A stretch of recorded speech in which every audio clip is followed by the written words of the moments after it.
ফুলছড়ি গ্রামের পাশেই ছিল খুব বড় একটা বন। সেই বনে টুনি নামের এক পাখি বাস করত।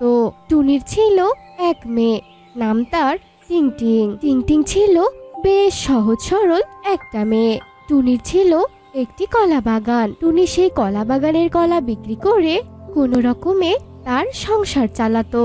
একদিন, টিংটিং মা, খেতে আয় তো তাড়াতাড়ি, তুই আবার স্কুলে যাবি তো। কি হলো রে, এত দেরি হচ্ছে কেন? এই তো মা, আমি এসে গেছি। দাও মা দাও। জানো মা, স্কুলে না আমার অনেক বন্ধু হয়েছে। এরপর টিংটিং খাবার খেয়ে স্কুলে যায়, আর টুনি কলা নিয়ে বাজারে যায় আর গিয়ে কলা বিক্রি করতে শুরু করে। এভাবে তাদের মামের দিন বেশ ভালোই কাটছিল। এরপর বেশ কয়েকদিন কেটে যায়।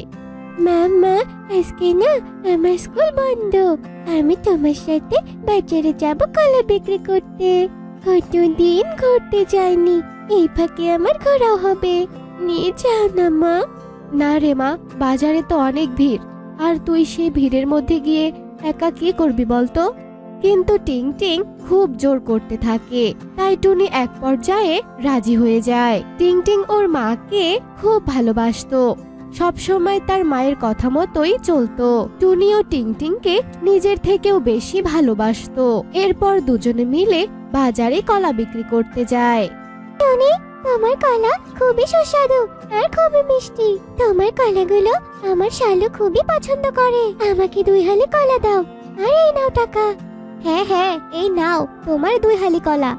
এইভাবে টুনির সব কলা বিক্রি হয়ে যায়। একদিন টুনি তার মেয়ে টিংটিংকে বাড়িতে রেখে বাজারে কলা বিক্রি করতে যায়। মা, টিংটিং, তুই বাসায় থাকবি কেমন, আর কলা বাগানের দিকে খেয়াল রাখবি কেমন। দেখবি কেউ যেন কলা বাগানের কোনো ক্ষতি করতে না পারে। ঠিক আছে মা, তুমি চলে যাও।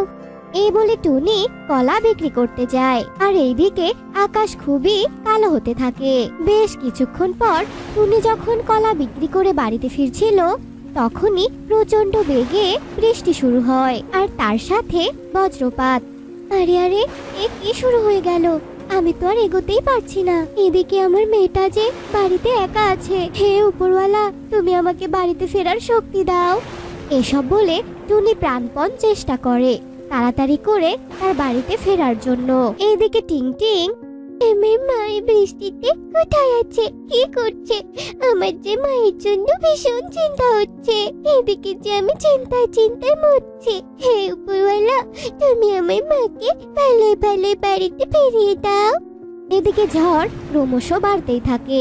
এমন সময় টুনির ওপর একটি গাছের বড় ডাল এসে পড়ে। ওরে বাবারে, আমি মরে গেলাম রে, কেউ তো বাঁচাও, কেউ তো বাঁচাও, বাঁচাও আমাকে। এসব বলতে বলতে টুনি জ্ঞান হারায়। এইদিকে টিংটিং ভয়ে ভয়ে তার মায়ের জন্য চিন্তা করতে করতেই ঘুমিয়ে পড়ে। পরের দিন সকালবেলা শালিক কোথাও যাচ্ছিল। এমন সময়, আরে আরে, ওখানে তো মনে হচ্ছে কেউ পড়ে আছে, যাই দেখে তো। আরে আরে আরে, এটা তো টুনি, মনে হয় কাল রাতের ঝড়ে আহত হয়েছে। এই বলে শালিক টুনির ওপর থেকে ডালটা সরায়, আর টুনির গায়ে হাত দিয়ে দেখে, আরে আরে, টুনি তো এখনো শ্বাস নিচ্ছে। তার মানে টুনি এখনো বেঁচে আছে। টুনি, এই টুনি, আমার কথা শুনতে পাচ্ছ? টুনি, উঠে পড়ো টুনি। এইভাবে শালিক টুনির জ্ঞান ফেরানোর চেষ্টা করে, কিন্তু টুনির কোনো সাড়া শব্দ না পেয়ে টুনিকে কোলে করে তার বাসায় নিয়ে আসে। টিংটিং, ও টিংটিং, বাসায় আছো? তাড়াতাড়ি বাইরে এসো, তোমার মা যে খুব অসুস্থ। এই শুনে টিংটিং তাড়াতাড়ি বাইরে বেরিয়ে আসে, আর টুনিকে এই অবস্থায় দেখে অনেক কান্না করতে থাকে। মা, ও মা, মা, আমার কি হলো মা? উঠো মা, ও মা, চোখ খুলো মা। মাসি, আমার মায়ের কি হয়েছে? বলো না মাসি। মা, ও মা, কথা বলো মা। তারপর শালিক টিংটিংকে সব কথা বলে আর ডাক্তার ডাকতে বলে। এরপর টিংটিং ডাক্তারকে ডেকে আনে। ডাক্তার টুনিকে পরীক্ষা করে। কি হয়েছে ডাক্তার সাহেব?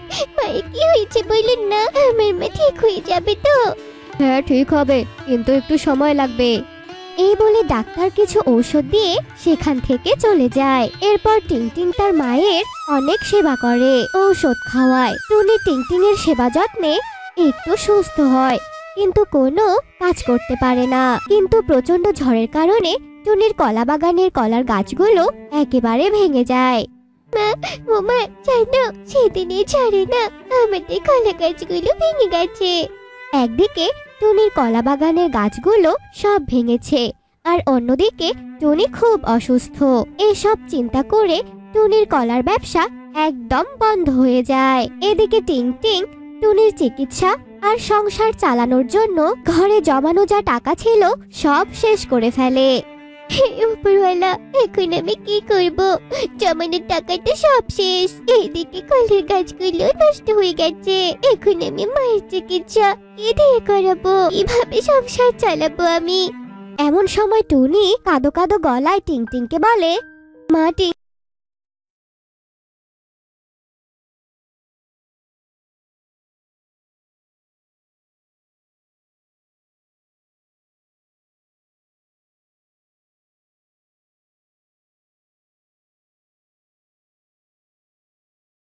এই বলে টিংটিং ঘর থেকে বাইরে বের হয় আর মনে মনে ভাবে, আমার কাছে তো কোনো টাকাই নেই যে আমি সেই টাকা দিয়ে আঙুর কিনে আনবো।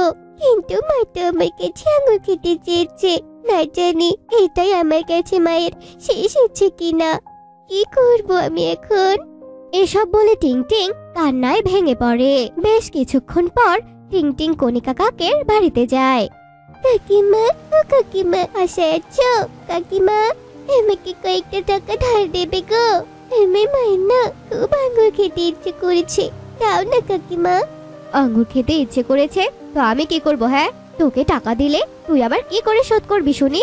টাকা শোধ করতে না পারলে আমি তোমার সব কাজ করে দেব, তবুও দাও না কাকিমা।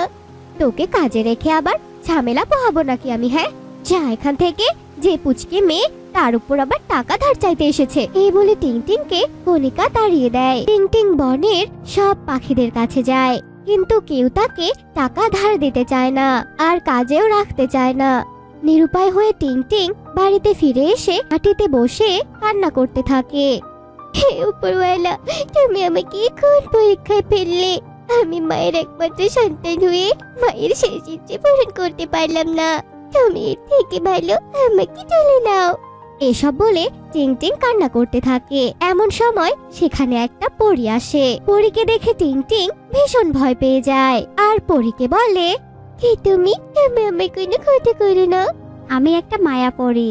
আমি একটা আমার কাজের জন্য এই দিক দিয়ে যাচ্ছিলাম, কিন্তু তোমার কান্না শুনে এইখানে আসলাম। তুমি কান্না করছো কেন? আমাকে বলো, আমি তোমাকে সাহায্য করব। এই শুনে টিংটিং পরীকে সব কথা খুলে বলে। সব শুনে পরীর খুব মায়া হয় আর পরী জাদু দিয়ে তাদের উঠোনে একটা কলা গাছ এনে দেয়। আর সেই কলা গাছের একদিকে আঙুর আর অন্যদিকে কলা ধরা ছিল। এই কলা গাছটি হলো জাদুর কলা গাছ। এই গাছটিতে একদিকে আঙ্গুর আর অন্যদিকে কলা ধরবে। এই গাছের কলা আর আঙ্গুর কোনোদিনও শেষ হবে না। এই বলে পরী সেখান থেকে চলে যায় আর টিংটিং তাড়াতাড়ি করে ওই গাছের আঙুর ছিঁড়ে টুনিকে খাওয়ায়। আর তারপর থেকে টিংটিং ওই গাছের আঙুর আর কলা বাজারে বিক্রি করে অনেক সুখেই দিন কাটাতে থাকে।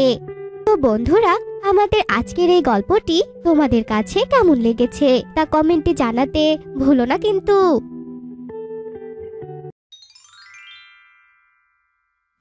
ছোট একটি জঙ্গলে টুনি ও তার 3 ছানা বসবাস করত। টুনির সংসার অভাবে কাটলেও টুনি অনেক সৎ ছিল। টুনি অন্যের জমিতে কাজ করে খেত। আর সেই বনে আরেকটি গাছে বাস করত একটি অলস কাক। কাকও টুনির সাথে অন্যের জমিতে কাজ করে খেত। তবে কাক ছিল খুব দুষ্টু। সে একটু সুযোগ পেলে কাজে ফাঁকি দিত। একদিন হঠাৎ করে ঈগল মহারাজ টুনি ও কাককে তার বাসায় ডাকলো।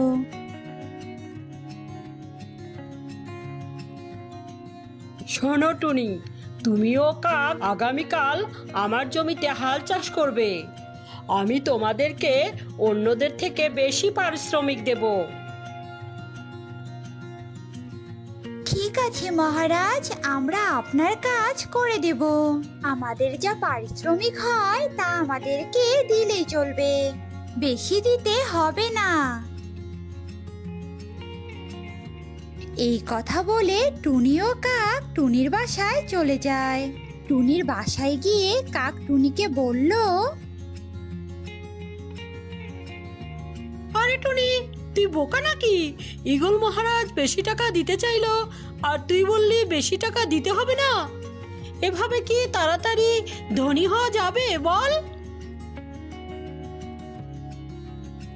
তুমি কি শুনেছ অন্যের জমিতে কাজ করে কেউ বড়লোক হতে পারে? তাহলে বলো টুনি, কিভাবে ধনী হওয়া যাবে? ধনী হতে হলে কিছু করতে হয়, নিজে কিছু করলে ধনী হওয়া সম্ভব। আরে টুনি, টাকা পয়সা ছাড়া তো আর ধনী হওয়া যায় না। শোনো, আমরা কাজের জন্য বেশি বেশি পারিশ্রমিক নেব, তাহলে আমরা তাড়াতাড়ি কিছু করতে পারবো। শোনো কাক ভাইয়া, আমরা যদি ঈগল মহারাজের কাছে আজকে বেশি পারিশ্রমিক নেই, তাহলে তো কালকে আমাদের আর সে কাজই দিবে না। তখন আমরা কি করব? যাই হোক, এখন তুমি তোমার কাজে যাও, কাল সকালে ঈগল মহারাজের জমিতে দেখা হবে। ঠিক আছে, তাহলে আমি এখন যাই।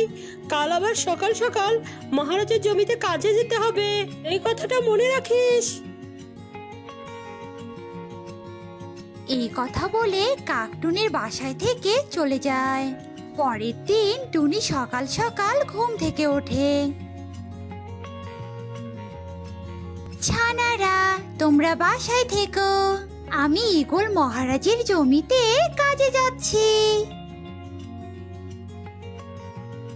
টুনি সকাল সকাল গিয়ে ঈগল মহারাজের জমিতে কাজ করে। ওইদিকে কাক তার বাড়ির সমস্ত কাজ শেষ করে অনেক বেলা হলে তারপর ঈগল মহারাজের জমিতে কাজ করতে যায়। আরে টুনি, তুই সকাল সকালে সে অনেকটা কাজই করে ফেলেছিস। তবে তুই কোনো চিন্তা করিস না, আমি অল্প সময়ের মধ্যেই এসব পুষিয়ে নেব। তা টুনি, বলছিলাম কি, এত কাজ করে লাভ কি?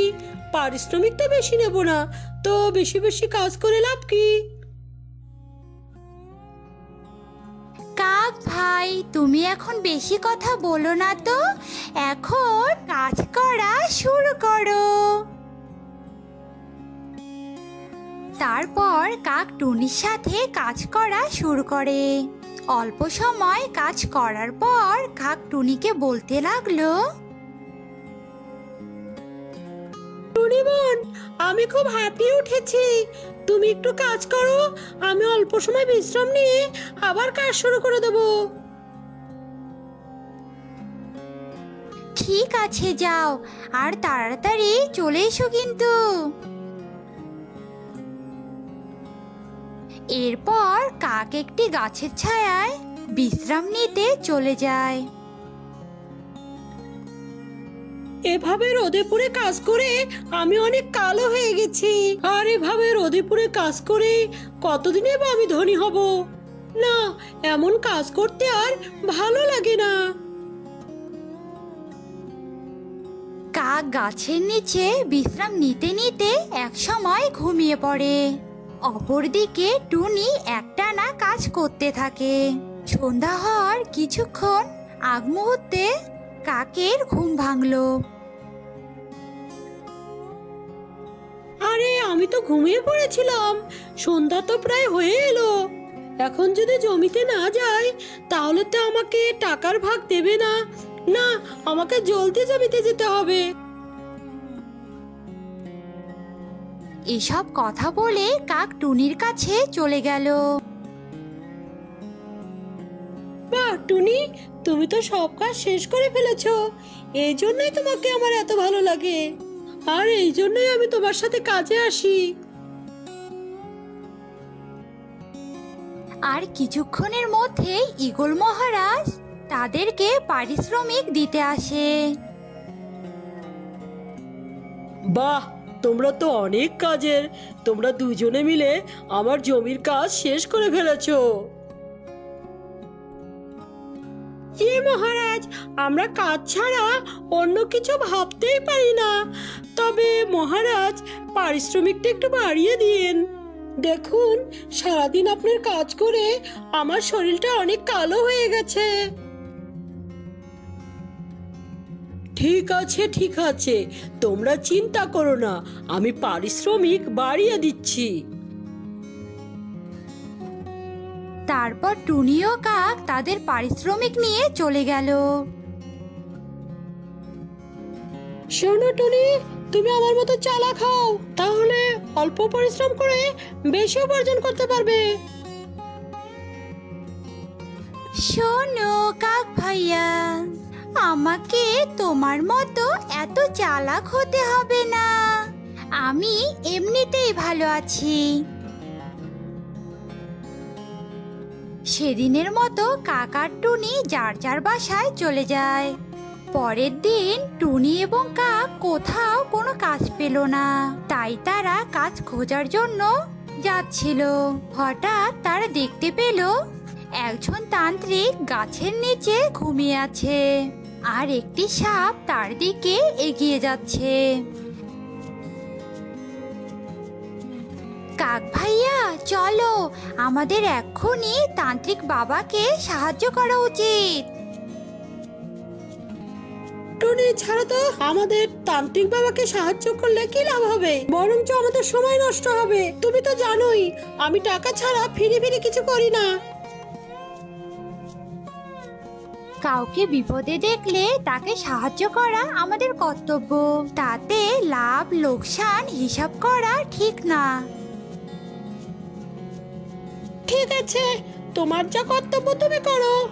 বড় জোর আমি তোমার জন্য একটু অপেক্ষা করতে পারি। তারপর টুনি গিয়ে সে সাপটিকে মেরে ফেলে এবং টুনি সাপটিকে নদীতে ফেলতে যায়। এদিকে তান্ত্রিক বাবা হঠাৎ ঘুম থেকে উঠে সেখানে কাককে দাঁড়ানো দেখতে পায়। কি রে বৎস, তুমি এখানে কি করো? তান্ত্রিক বাবা, আপনাকে একটা সাপ কামড়াতে আসছিল, আমি সেই সাপটিকে মেরে ফেলে দিয়ে এসেছি। ঠিক আছে, আমি ধ্যান করে দেখছি তোমরা কে আমাকে সাহায্য করেছো। তান্ত্রিক ধ্যান করে সবকিছু বুঝতে পারে। সে এসব বিষয়ে কিছু না বলে তার জাদুর সাহায্যে একটি সোনা দানা ভর্তি কলস এবং একটি চারা নিয়ে আসে। শোনো তোমরা, এখানে একটি হলো সোনাদানা ভর্তি কলস, আর অপরটি হলো একটি জাদুর নারকেল চারা। তোমরা কে কোনটি নিতে চাও? তান্ত্রিক বাবা, আমি এই সোনাদানা ভর্তি কলসটা নিতে চাই। টুনি, তুমি কোনটি নিতে চাও? তান্ত্রিক বাবা, কাক ভাইয়া নেওয়ার পর যেটা থাকবে আমি সেটি নিব। তারপর তারা সেগুলো নিয়ে যার যার মতো করে চলে আসে। টুনি এবং তার ছানারা চারাটিকে নিয়ে তার জমিতে চলে যায়। তারপর তারা সুন্দরভাবে চারাটিকে তাদের জমিতে রোপণ করে দেয়। চারাটি রোপণ করা শেষ হলে টুনি ও তার ছানারা সেখান থেকে বাড়িতে চলে আসে। অপরদিকে কাক সোনাভর্তি কলসটি পেয়ে একটি বিয়ে করে ফেলে। তুমি একটু হিসাব করে খরচ করতে পারো না? এত খরচ করলে কি চলবে বলো? এটা তুমি কি বললে? আমি হিসাব করে খরচ করব? আমার যে ধন সম্পদ আছে, আমার 14 পুরুষ বসে বসে খেলেও শেষ হবে না। একদিন হঠাৎ করে কাক ঘুরতে ঘুরতে টুনির জমিতে চলে আসে। আরে টুনি, তুই কেমন আছিস? তোর কাজকর্ম কেমন চলছে? আমি ভালো আছি, তুমি কেমন আছো কাক ভাইয়া? তোমাকে তো দেখে মনে হচ্ছে তুমি একেবারে সাহেব হয়ে গেছো। তা তুই বলতেই পারিস, কারণ এখন তো আমার অনেক টাকা, আর আমি যদি এখন পোস্ট পাস না দেখাই তাহলে কি চলবে? ও তাই বুঝি। তুই কত বোকা! সোনারত্নের কলসটা না নিয়ে এই নারকেলের চাটা নিয়ে এলি। এটাতে কবে কি ধরবে না ধরবে তার কি কোনো ভরসা আছে? তুই তো সেই চাষাই রয়ে গেলি। শোনো কাক ভাইয়া, আমি এভাবে ভালোই আছি, আমাকে নিয়ে তোমার ভাবতে হবে না। দূর, কাকু ভালো উপদেশ দিতে নাই। টুনি, তুই তোর গাছ নিয়েই থাক, আমি তাহলে যাই। এই বলে কাক তার বাসায় চলে যায়। কি ব্যাপার, তুমি এখনো রেডি হওনি? তাড়াতাড়ি সাজুগুজু সেরে নাও, আমরা অনেক দূরে ঘুরতে যাব। কাক এবং তার স্ত্রী কাকুলি অনেক দূরে ঘুরতে যায়। এদিকে কাকের বাসায় কেউ না থাকায় তার বাসায় সমস্ত টাকা পয়সা, সোনা গয়না একটি চোর এসে নিয়ে যায়। যখন কাক এবং তার স্ত্রী কাকুলি বাসায় এলো, তখন তারা দেখতে পেল তাদের বাসায় চুরি হয়ে গেছে। হায় হায়, আমার বাসা চুরি হয়ে গেছে। হায় হায়, এখন আমি কেমন করে কি করব? এখন আমি কিভাবে চলবো? কাক এমন আফসোস করতে করতে টুনির জমির দিকে যেতে থাকে। এদিকে টুনি সেই গাছটিকে যত্ন করতে করতে সেই গাছটি অনেক বড় হয়ে গেছে। এখন গাছটিতে অনেক নারিকেল ধরেছে। টুনি, কেমন আছিস? হ্যাঁ কাক ভাইয়া, ভালো আছি।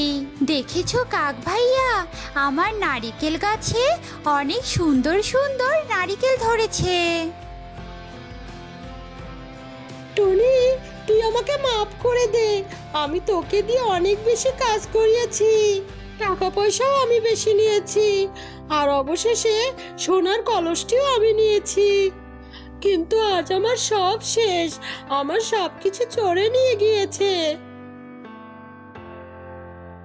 তো কাক ভাইয়া, তুমি কি এখন বুঝতে পেরেছো? লোভের পরিণতি সব সময় মন্দই হয়ে থাকে। হ্যাঁ রে টুনি, আমি হাড়ে হাড়ে টের পেয়ে গেছি। তো বন্ধুরা, তোমরা কেউ কখনো লোভ করো না, তাহলে অবশেষে সব হারাতে হবে। দূরের এক বনে টুনি আর মুন্নি নামে দুই বোন বাস করত। দুই বোনের মধ্যে মুন্নি ছিল বড় আর টুনি ছিল ছোট। দুই বোনের মধ্যে কোনো মিলই ছিল না, সব সময় ঝগড়া ওদের লেগেই থাকতো। একদিন সকালে মুন্নি তার ঘরে বসে বাটিতে করে পায়েস খাচ্ছিল। এমন সময় টুনি মুন্নির ঘরে যায় আর বলতে থাকে, দিদি, এই দিদি, কি খাচ্ছিস রে অমন করে? এই দিদি, বল না। এই, তুই আমার এখানে এসেছিস কেন? হ্যাঁ, আমাকে জ্বালাতে নাকি ঝগড়া করতে? হ্যাঁ, যা এখান থেকে, আমি এখন আরামে বসে পায়েস খাবো। কি মজা! কি পায়েস খাবি? দিদি, আমি তো তোর ছোট বোন রে, দে না রে আমাকে একটু পায়েস, কতদিন হলো পায়েস খাই না আমি। মুন্নি টুনির কোনো কথায় পাত্তা না দিয়ে নিজের মনের আনন্দে পায়েস খেতে থাকে। দিদি, দে না রে একটু। বেশ, দিবি না তো? এই পায়েস তোর হজম হবে না, তোর পেট খারাপ করবে, এই বলে দিলাম আমি। খাওয়া শেষে মুন্নি খালি বাটিটা টুনির হাতে দিয়ে বলতে থাকে, এতই যখন পায়েস খাওয়ার ইচ্ছে হয়েছে, তখন এই খালি বাটিটা চেটে চেটে খা। তোকে শুধু পায়েস কেন, আমি তোকে কিছুই দেব না, একমাত্র তোর জন্য আমার জীবনটা নরক হচ্ছে।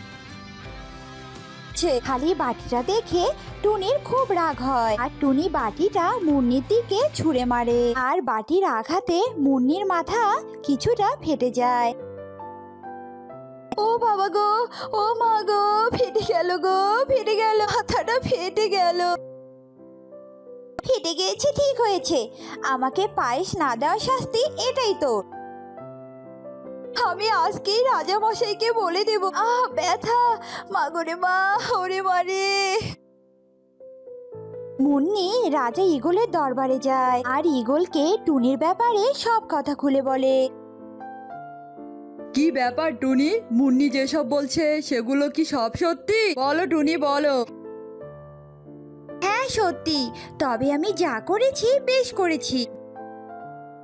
বেশ করেছো মানে? তুমি অনেক বড় অপরাধ করেছো, তোমাকে শাস্তি অবশ্যই পেতে হবে। তুমি যেহেতু মুন্নির মাথা ফাটিয়েছো, সেহেতু মুন্নি সুস্থ না হওয়া পর্যন্ত ওর সব কর্ম তুমি করে দেবে। মুন্নি যা করতে বলবে তোমাকে তাই করতে হবে, বুঝতে পেরেছো?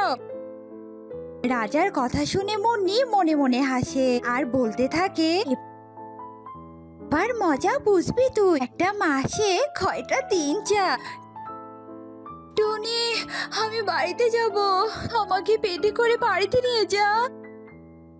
কি বলছো কি মুন্নি, তোমার মাথা কি ঠিক আছে? টুনি তোমার সব কাজ করবে জন্য তোমাকে পিঠেও নিবে নাকি? কেন করবে না মহারাজ? আপনি তো বলেছেন ও যদি আমার কথা না শোনে তাহলে আপনি ওকে কঠোর শাস্তি দেবে। কি রে টুনি, তুই শাস্তি নিবি নাকি আমাকে পিঠে নিবি? টুনি এই কথার উত্তর না দিয়ে কষ্ট করে মুন্নিকে পিঠে তুলে নেয় আর ধীরে ধীরে বাড়ির দিকে এগোতে থাকে। বাড়িতে এসে টুনি মুন্নিকে পিঠ থেকে নামায়। তখন মুন্নি বলতে থাকে, এই কোথায় যাচ্ছিস?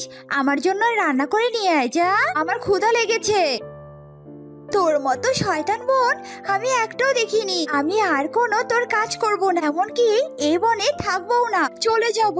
আমার দু চোখ যেদিকে যায় আমি সেদিকেই চলে যাব। টুনি রাগে কান্না করতে করতে চলতে থাকে। চলতে চলতে টুনি অনেক গভীরে প্রবেশ করে আর ওখানে একটা পাহাড়ের গুহার সামনে কান্না করতে থাকে। বাবা মা, তোমরা কেন আমাকে এরকম দিদির কাছে রেখে গিয়েছিলে? মুন্নি দিদি আমাকে একটুও ভালোবাসে না, আমাকে তোমাদের কাছে নিয়ে যাও বাবা মা। টুনির কান্না শুনে ওই পাহাড়ের গুহা থেকে একটা বৃদ্ধা বেরিয়ে আসে আর টুনিকে বলতে থাকে, এই মা, কি হয়েছে তোর? কিসের দুঃখ তো যে এমন করে কান্না করছিস? বল দেখি আমাকে। বৃদ্ধার কথা শুনে টুনি আবেগে বৃদ্ধাকে মুন্নির সব কথা খুলে বলে আর সব শুনে বৃদ্ধার মনে অনেক মায়া হয় আর বৃদ্ধা জাদু করে একটা পেঁপে গাছ আনে। কাঁদিস না রে মা, কাঁদিস না। এই নে পেঁপে গাছ, এই পেঁপে গাছটা একটা জাদুই পেঁপে গাছ। এই পেঁপে গাছে যে পেঁপেগুলো ধরবে সে পেঁপেগুলো সোনার হবে। আর এই পেঁপে গাছের কাছে তুই যা যা খাবার চাবি তোকে এই পেঁপে গাছ তাই দেবে। তোকে আর কষ্ট করে রান্না করতে হবে না রে। তখন টুনি অনেক খুশি মনে বৃদ্ধার কাছ থেকে পেঁপে গাছটা নিয়ে বাড়িতে আসে আর ওই পেঁপে গাছটা তার উঠোনে রোপণ করে। টুনির যত্নে পেঁপে গাছটা অনেক বড় হয় আর সোনার পেঁপে দেওয়া শুরু করে। টুনি রোজ রোজ পেঁপে গাছের কাছ থেকে খাবার চায় আর পেঁপে গাছ টুনিকে খাবারও দেয়। টুনি মুন্নির থেকে অনেক ধনী হয় আর এ দেখে মুন্নির অনেক হিংসে হতে থাকে আর মুন্নি তার ঘরে একা একাই বলে, কি ব্যাপার? যেদিন থেকে টুনি ওই পেঁপে গাছটা উঠোনে রোপণ করেছে সেদিন থেকে টুনি কোনো রান্নাই করছে না, আরো আমার থেকে বেশি ধনী হয়েছে। ওই পেঁপে গাছের কাহিনী টুনির কাছ থেকে জানতেই হবে। এরপর মুন্নি হাতে পায়েস নিয়ে টুনির কাছে যায় আর আদুরে কণ্ঠে বলতে থাকে, বোন টুনি, এই নে পায়েস খা। সেদিনের জন্য আমি তোর কাছে ক্ষমা চাইতে এসেছি, আমাকে তুই ক্ষমা করে দে রে বোন, আর এই পায়েসগুলো খেয়ে নে।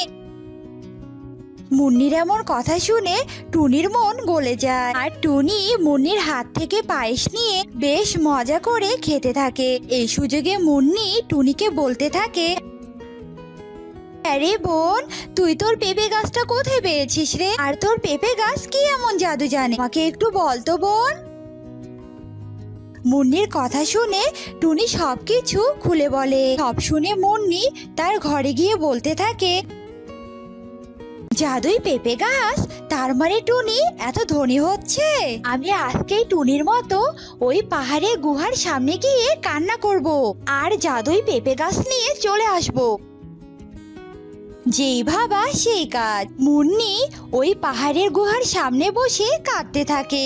এমন সময় ওখানে ওই বৃদ্ধা আসে আর সব শুনে টুনির মতোই বৃদ্ধা মুন্নিকে একটা পেঁপে গাছ দেয়। মুন্নি পেঁপে গাছটা পেয়ে মনে মনে বলে, বোকা বুড়ি, আমার অভিনয়টা বুঝতেই পারিনি। এই গাছটা রোপণ করে আমি অনেক অনেক সোনার মোহর চাইবো আর টুনির চেয়ে ধনী হব। তখন মুন্নি ওখান থেকে চলে আসে আর তার পেঁপে গাছটা তার উঠোনে রোপণ করে। আর এভাবেই বেশ কিছুদিন কেটে যায়। একদিন মুন্নি গাছটার সামনে দাঁড়িয়ে বলতে থাকে, এই পেঁপে গাছ, আমাকে তাড়াতাড়ি অনেকগুলো সোনার মোহর দে, যাতে আমার ঘর ভর্তি হয়ে যায়। তাড়াতাড়ি দে বলছে। এইভাবে মুন্নি চাইতেই থাকে, কিন্তু পেঁপে গাছ মুন্নিকে কিছুই দেয় না। আর এই দেখে মুন্নির অনেক রাগ হয় আর মুন্নি তার ঘর থেকে একটা দা নিয়ে আসে আর বলতে থাকে, সোজা কথার পেঁপে গাছ না, তাই না? দাঁড়া, তোকে আজ আমি কেটেই ফেলবো। অমনি ওখানে ওই বৃদ্ধাটা প্রকট হয় আর বলতে থাকে, এই লোভী, দাঁড়া, এই পেঁপে গাছ তোকেও সাহায্য করতো যদি না তুই লোভ করতি। আমি দয়া করে তোদের দুই বোনকে দুটো পেঁপের গাছ দিয়েছিলাম। আমার আগেই বোঝা উচিত ছিল তুই তোর বোনের মতো সৎ নোস। তাই আমি তোর লোভের শাস্তি স্বরূপ এই পেঁপে গাছ আর তোর সব সম্পত্তি নিয়ে যাচ্ছি। বৃদ্ধা মুন্নির পেঁপে গাছটা সহ ওর ঘরে সব গুচ্ছিত সম্পত্তি নিয়ে যায় আর মুন্নি কান্না করতে থাকে। হায় হায়, হে আমার কি হলো? বৃদ্ধা মা, আমাকে ক্ষমা করে দাও। আমি আর কখনো লোভ করব না। আমাকে আমার সম্পত্তি ফিরিয়ে দাও। আর এভাবেই মুন্নি তার লোভের শাস্তি পেয়ে যায় আর হায় হায় করতে থাকে। অন্যদিকে সৎ টুনি সুখে শান্তিতে বসবাস করতে থাকে।